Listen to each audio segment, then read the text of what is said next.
Hello everyone, इस video में हम बात करने वाले हैं प्ली बार्गेनिंग के कॉन्सेप्ट की। अब प्ली बार्गेनिंग क्या है? बेसिकली प्ली बार्गेनिंग एक एक्यूज्ड के लिए बनाया गया प्रोविजन है। आप आरोपी हैं किसी केस में और आपको लगता है कि मैंने तो ये क्राइम किया है। अब जो प्रोसिक्यूशन है उसके पास इनफ एविडेंसेस भी हैं, ट्रायल चल रहा है, मैं अपना केस प्रूव नहीं कर पा रहा हूँ एंड आई नो कि मुझसे तो गलती हुई है, I have committed this type of offence. तो what I will do as an accused is मैं कोर्ट में प्ली बार्गेनिंग की अर्जी लगाऊंगी। प्ली बार्गेनिंग बेसिकली क्या है? In layman's term plea bargaining है कि आप कोर्ट के आगे जाकर बोलेंगे कि मैं अपना गुनाह कबूल करता हूँ, आई अश्योर कि आगे से मेरे से ये ऑफेंस या क्राइम नहीं होगा एंड मेरी सजा कम कर दी जाए। या फिर अगर आप पर एक से ज्यादा आरोप लगे हैं, 3-4 ऑफेंसेस के केस आप पे बने हुए हैं, तो उनमें से जो ज्यादा पनिशमेंट वाला चार्ज है, जो ग्रेव चार्ज है, वो आपके अगेंस्ट ड्रॉप कर दिया जाए, राइट? अब इसका डिसीजन कोर्ट अकेले तो नहीं लेगा। कोर्ट कहेगा कि भाई प्रोसिक्यूशन को बुलाया जाए। अब प्रोसिक्यूशन ऑफिसर जो है वो आएगा। बेसिकली यहाँ पे क्या वर्ड है? बार्गेन।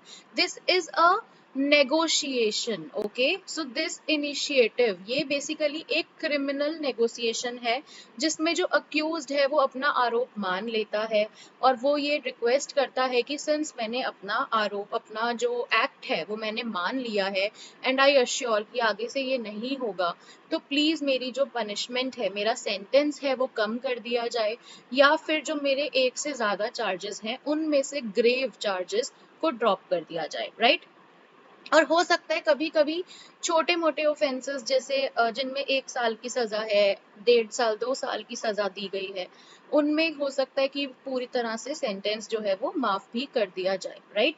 बट इट अब this is always subjected to prosecution, right? अब जब हम बात करते हैं प्ली बार्गेनिंग की, तो plea bargaining it's as we have studied, it is subject to the prosecution. Individually court कभी भी डिसाइड नहीं करेगा कि क्या चार्ज ड्रॉप करना है या नहीं, because the word bargaining indicates a negotiation.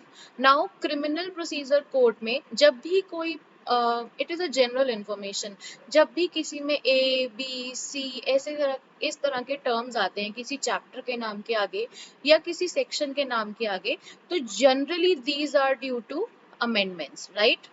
सो इसका मतलब ये है कि जो स्टैट्यूट है उसकी ओरिजिनल फॉर्म में ये प्रोविजन नहीं था, but with the development of judiciary या with the development of law in country हम ये प्रोविजन लॉ रिक्वायरमेंट के हिसाब से लेकर आ गए, राइट? तो अब प्ली बार्गेनिंग भी 2005 में हमारा कॉन्सेप्ट आया। अब 2005 में चैप्टर 21 में प्ली 21 ए में प्ली बार्गेनिंग जो है वो ऐड हुआ और सेक्शन 265 ए से सेक्शन 265 एल हमारा प्ली बार्गेनिंग के बारे में बात करता है। अब प्ली बार्गेनिंग का जो मेन एम था वो था जुडिशरी पे आया हुआ बर्डन सप्रेस करना। क्योंकि अगर हम क्रिमिनल्स को या हम ऑफेंडर्स को, offenders is the more appropriate word, अगर हम ऑफेंडर्स को ये अपॉर्चुनिटी दें कि आपने एक तो क्राइम किया है, अगर आप मान लो, आप गुड फेथ में आकर हमें बता दो कि आपने किया है और आप चाहो तो हम आपकी सजा और आपकी जो ऑफेंस है, 4 ऑफेंस है तो हम 2 की सजा दे देंगे, प्ली बार्गेन कर लो। So only on the basis that you accept that you have done this crime. So what happens is कि this accused come to the court, he move an application for plea bargaining. The court fix a date with prosecution. दोनों parties court के सामने आती हैं. This is prosecution, this is accused, and they both talk in camera proceedings ये होती हैं, okay? So plea bargaining proceedings are in camera. This is provided in section 265B. तो अब जब इन कैमरा में ये प्रोसीडिंग्स हो रही हैं तो उसमें प्रोसिक्यूशन को अगर लगता है कि ठीक है we can move with this option, तो they submit it before the court and court bargains the charge, like court negotiates accordingly. जो कोर्ट नेगोशिएशन होता है, कोर्ट उस चार्ज को या तो सेंटेंस कम कर देता है या फिर चार्जेस ड्रॉप कर देता है। सो प्ली बार्गेनिंग जो है वो 3 तरह से हो सकती है। One is sentence bargain, another is charge bargain, and third one is facts bargain. अब यहाँ पे सेंटेंस और चार्ट जो है वो इंडिया में प्रेवलेंट है। सेंटेंस हमने वर्ड इसलिए यूज किया है क्योंकि प्ली बार्गेनिंग की कुछ कंडीशंस हैं। प्ली बार्गेनिंग आप तभी यूज कर सकते हो जब prescribed maximum punishment of an offence is less than और इक्वल टू 7 years। मतलब उन्हीं ऑफेंसेस में प्ली बार्गेनिंग हो सकता है जिनमें सजा या तो 7 साल से कम है या 7 साल जितनी मैक्सिमम है। अगर किसी ऑफेंस की पनिशमेंट ऐसे लिखी है कि मिनिमम 7 मैक्सिमम 10, तो वो इस रेंज में नहीं आएंगे, राइट।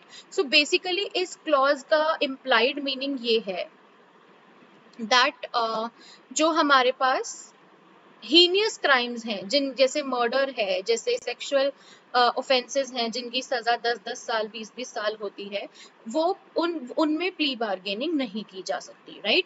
तो now the offence, second condition क्या है कि ऑफेंस सोशियो इकोनॉमिक ऑफेंस नहीं होना चाहिए, यानी कि it should not relate to money laundering, it should not relate to prevention of corruption act and offences which affect the social economic status of our country.